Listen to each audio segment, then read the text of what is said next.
Are you starting over? Go. Good evening, class. Mr. DiGiorgio. This is take 2. You didn't get to see take 1, where I messed up and my girlfriend pointed out my mistakes. As usual, you know me. I told you we're all human and we make mistakes. I originally, in the first video, thought all these were in order from least to greatest. I don't know why I said that. I looked at the first couple and didn't look at the rest of it. That's my fault.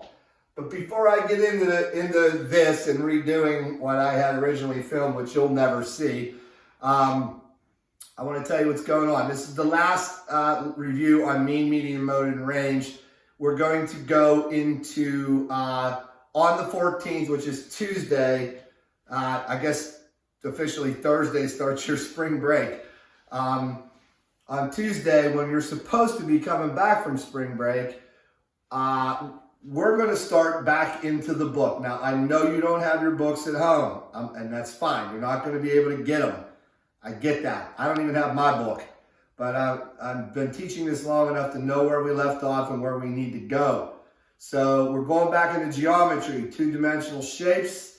We'll start on Tuesday, and we'll go back into that same routine we used to do, where I teach a lesson, assign an assignment.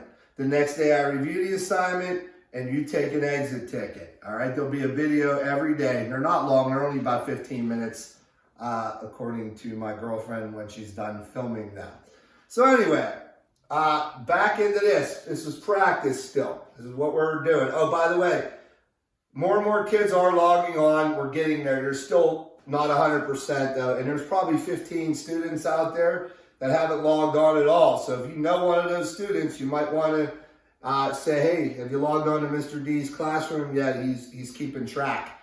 I can't name names, obviously, but you could probably get an idea of who one of your friends might have not logged on just by talking to them about it.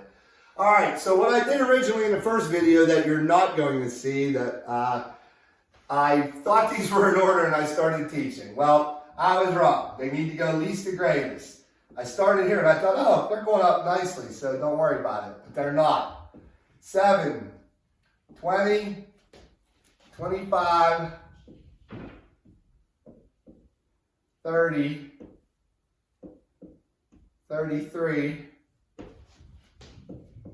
37, 38,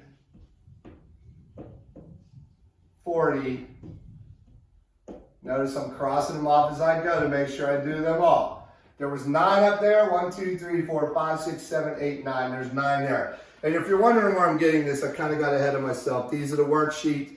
This is the PowerPoint that Ms. Galt left a little assignment for you on. The first 2 pages of the PowerPoint explained mean, median, mode, and range. And then there was a practice page, another practice page, and then there was a kind of an exit ticket, okay? I was understanding I got a lot of emails from kids saying they weren't able to put their answers on this. I'm working on it with Ms. Galt. We're going to get on the same page for next week.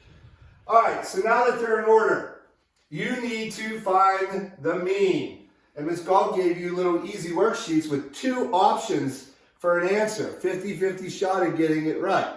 However, how we do mean is we add all of the numbers up. When you do, it comes to 279. I add all those numbers up. That was one of the answer choices, and it's wrong. They want to see if you remember that you need to divide by how many there are, and there's 9 of them. When you do that, you get 31 for an answer, and that's the mean. All right? Better, Jill? We good? All right. Yep. She says thumbs up. All right. Find the median. The median was where we take our finger and we go down number by number till we hit the middle number. In this case, this is a nice one. Both my fingers landed on 33. Why? Because there's 9 numbers up here. When you have an odd amount of numbers, your fingers will land on one number. When you have an even amount of numbers, your fingers will land on 2. So the median in this case is 33. So I originally put 40 because I didn't put them in order. And it was wrong. Find the mode. All right, I told you, you look for the mode. It needs to be more than one number up here. So I don't see any number up here with itself repeated. Like there's no 2 7s or 3 7s. Each one has its own number. So guess what? I told you there can be no mode. In this case, there is no mode.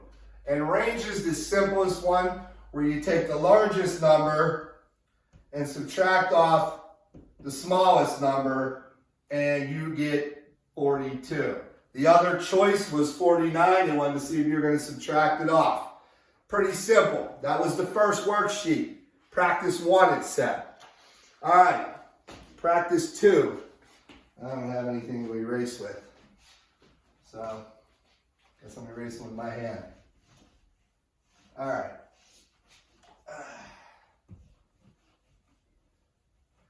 All right, practice 2 was an easier one. The data set was tiny. It was 5,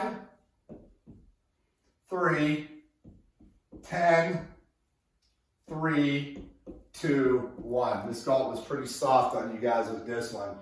Well, first thing we need to do is put them in order. 1, 2, 3, another 3, 5, and 10. Done. So now we got to find the mean, and that means to add all these up. That's 3, 6, 9, 14, 24.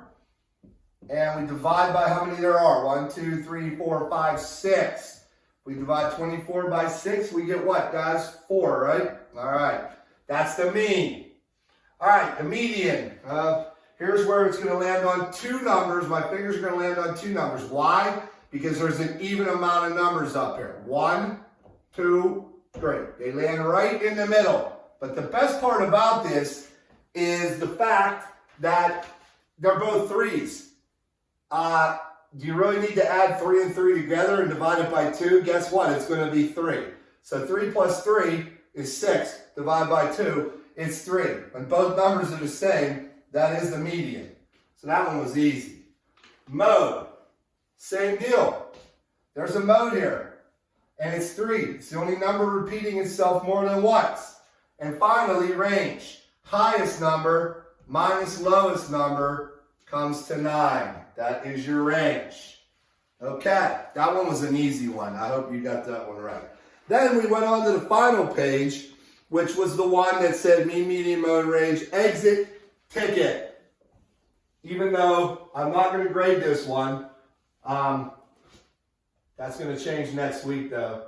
So just so you know, I'm going to start paying more attention and we're going to start getting more serious about our assignments.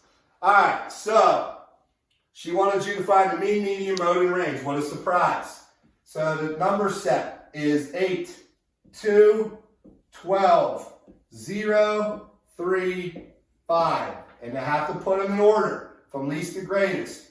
0, 2, 3, 5, and 8. 5 and 8. There were 6 numbers up there. Uh-oh. See?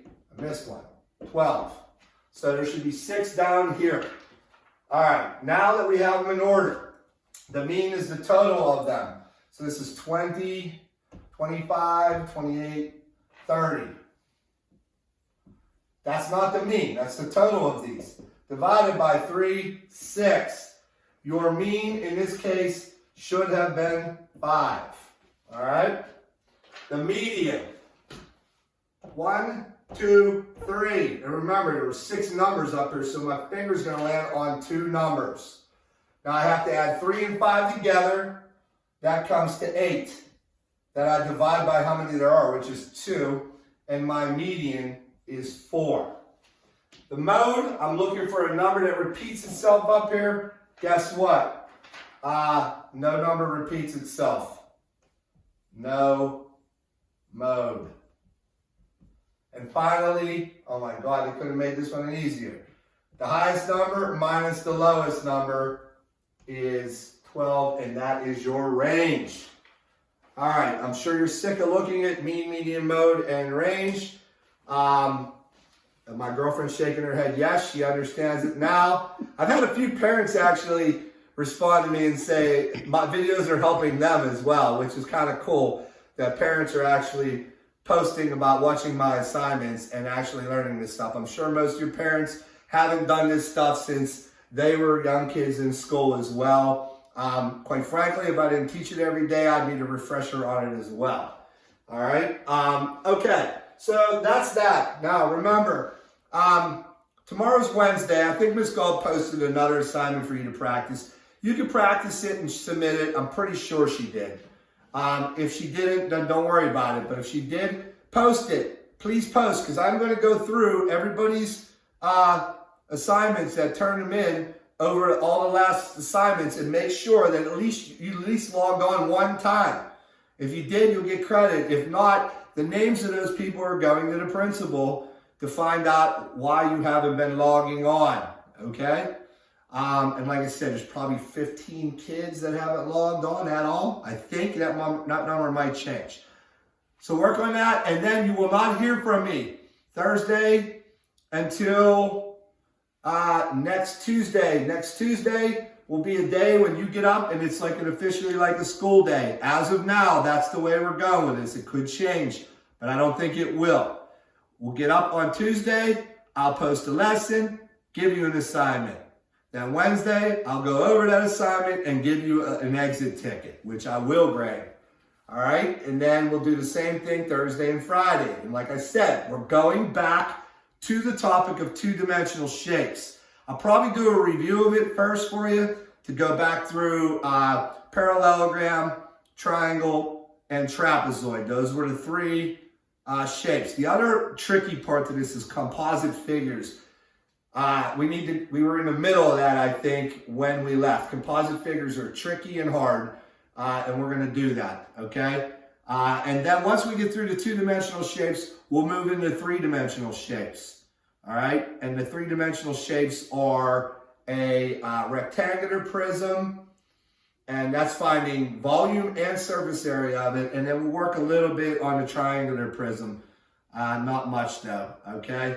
And then we'll go back into stats. You guys when we left in March, we were pretty much 3.5 chapters from being done with this, getting ready for the PSSAs, which kind of stinks. I wanted to see how you guys shined on that test for me, and I enjoy that competition part of it, of knowing that you guys are going to kick butt on it and get good scores and make me proud. But that's not going to happen this year. There's no PSSAs. That's just the way it is. All right. I will see you guys Tuesday. You can still email me. You can still talk to me through the classroom. If you need me for anything, I'll still log on every day and check. I do more than one time a day just to answer emails and things like that. Have a good Easter break. I hope everybody's safe. Hope everybody's not driving their parents crazy, which I'm sure you are. But remain healthy and safe. See you guys.